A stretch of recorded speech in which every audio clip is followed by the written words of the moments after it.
Hi friends, welcome to Get Your Play Online's Fun in the Kitchen Friday. My name is Leora and today we are going to be making homemade french fries. I know what you're thinking, I could just buy them from the store. Well, let me tell you, these are way better, and after we make these, you will never want to buy them from the store again. They are so much better than the ones that come in the bag in your freezer. So, what will you need? First off, you need potatoes.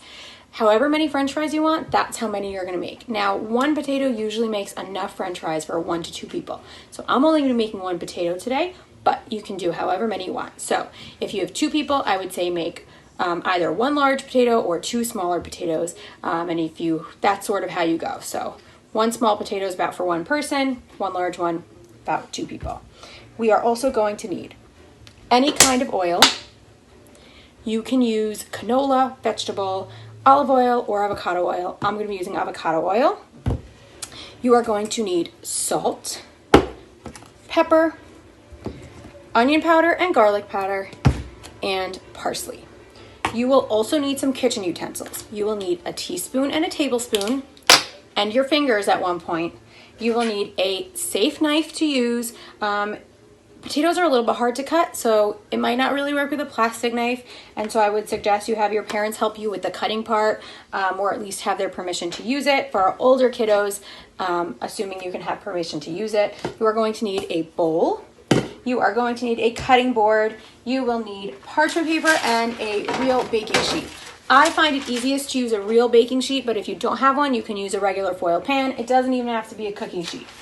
One trick that I like to use, sometimes my parchment paper gets all folded up and rolled up from being in the package. So the trick that I have is I crumple it up into a ball, I unfold it, and then when I lay it out, it lays out flat. So that's a fun trick that I have. I also preheated my oven to 400 degrees so that when I'm finished, my french fries are ready to go in because the oven's already hot. First thing you need to do is wash your hands with soap and water. I already did that. The second thing you need to do is wash your potato with soap and water. Give it a really good scrub because potatoes grow in the ground and we don't want any dirt in our french fries. So once your potato is all nice and clean, I already washed mine before, you are going to slice it in half, hot dog style. So if my potato is the long way, I'm going to slice it in half in the middle. This way, we're now going to turn our open potato halves down onto the cutting board, like you see here, so that it's on a flat surface for me to cut. Now I'm going to cut them in what's called matchstick size. It's really like candles. So like your birthday candles. I'm going to show you an example. I also think sometimes they kind of look like fingers. So they're kind of thin and long. That's why I think they look like fingers, but they're called matchstick shape. So once I have them cut, I'm just going to toss them into the bowl. And you want to try and get them all to be pretty much the same size. So if you like your french fries thick, then you should cut them all thick. If you like them thin and crunchy, you should cut them thin. But however you decide to cut them is how you should make all of them. If you like them long, like the matchsticks I'm making, you can make them long. If you like them short, you can make them short. But however you decide, I would try and make them as close to the same size as possible, because if not, the smaller ones will cook faster than the bigger ones, and then they might burn. If you find, like on my potato, I have some gross parts of potato, some I don't know if it's rotten or whatever, but you can just slice those off and toss them in the garbage.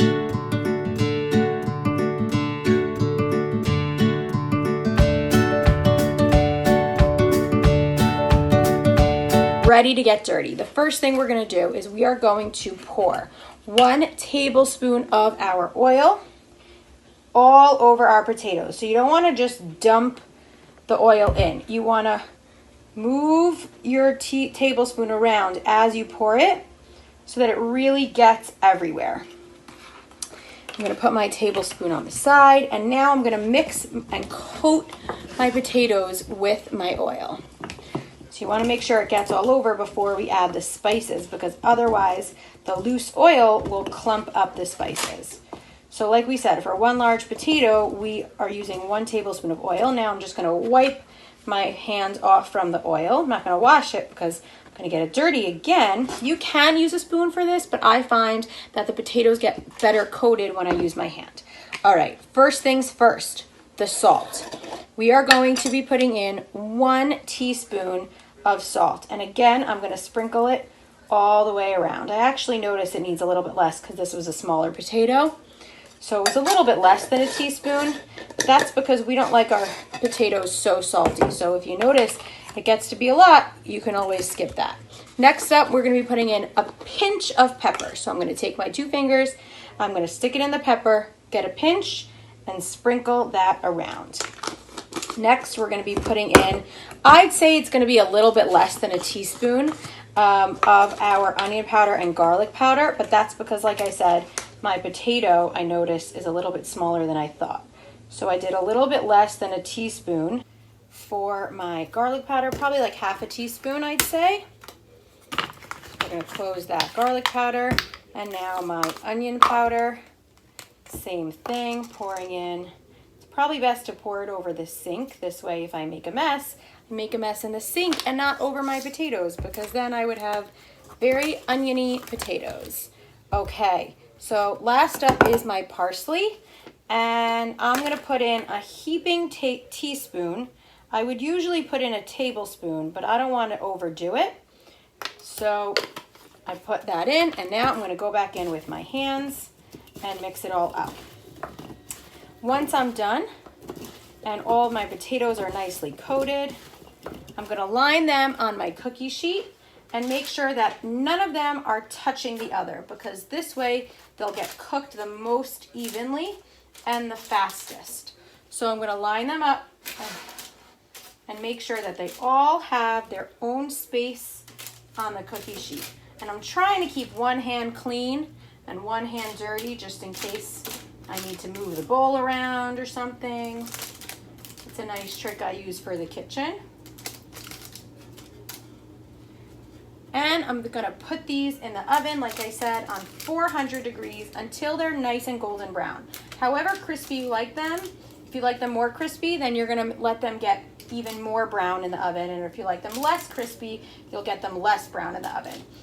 So I will see you on the other side when they are done cooking, because it takes about 30 to 45 minutes. I will come back on the video at the end and show you what my French fries look like. See you soon. Hi guys, my French fries are ready. I know it looks like it went really quickly because it was only a couple seconds between the videos, but it really was about 40 minutes, half hour. So just to give you a closer look, this is what they look like. I'm making sure to use an oven mitt because I don't want to burn myself. I'm not going to take any yet. I'm going to let them cool for a little bit, but just so you can see what they look like. They're nice and brown in some spots, not too crispy, but definitely gonna have a little bit of a crunch to them. So I'm really excited to eat them with my chicken for dinner. If you made French fries, please send us pictures or post pictures and tag Get Your Play Online. I hope that you had fun because they are definitely delicious. Let's see if any of them are too hot. Oh, you know what? This one's not too hot. You ready? They're so good. Definitely better than frozen fries. Homemade is always the way to go. So enjoy, send us pictures, and have a great day.